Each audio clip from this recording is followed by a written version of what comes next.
जी महाराज कहते हैं, हे ऋषियों, ये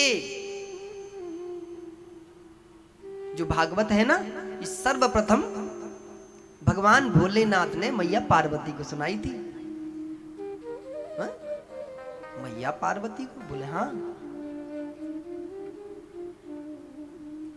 भगवान भोलेनाथ सबसे बड़े भक्त भगवान विष्णु के हैं।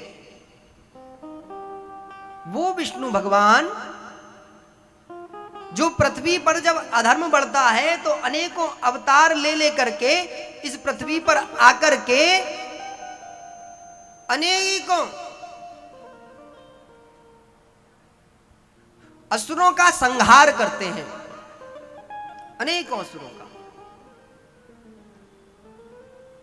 और जैसे जैसे जब जब भगवान अवतार लेते हैं तो भगवान भोलेनाथ उनके दर्शन करने भी आते हैं।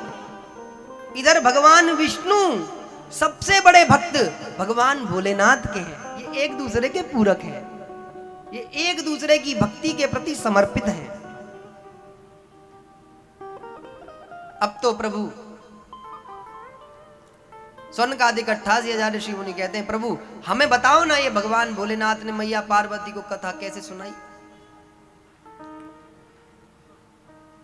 तो स्वर्ण का अधिक 88,000 ऋषि मुनि कहते हैं, सूत जी महाराज उनको बोलते हैं कि एक बार ब्रह्मा जी ने नारद जी को आदेश दिया कि नारद, मैं भागवत का ज्ञान तेरे को दे रहा हूं,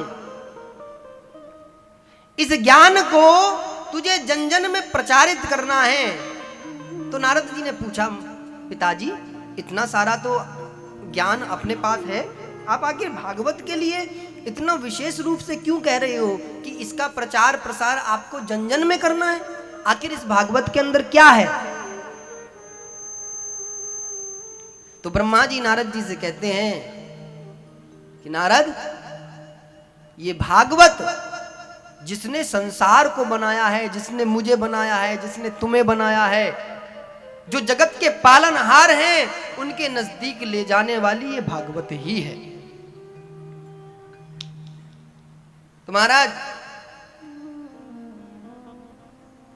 एक दिन नारद के मन में विचार आया कि आखिर से प्रारंभ कहां से किया जाए।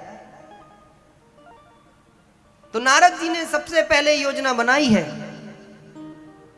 सबसे पहले कि चलो भगवान भोलेनाथ ही प्रभु के सबसे बड़े भक्त हैं, उन्हीं के पास चलते हैं। मेरे जीवन में एक अनुभव आया है कि जैसे जैसे समय बढ़ रहा है वैसे वैसे पति पत्नियों के संबंधों में भी बहुत ज्यादा खटास होने लग गई है। पति पत्नियां भी आपस में सबसे पवित्र संबंध बताया जाता है पति पत्नी का, लेकिन आपस में पति पत्नी भी दोनों एक दूसरे से बात छुपाते हैं।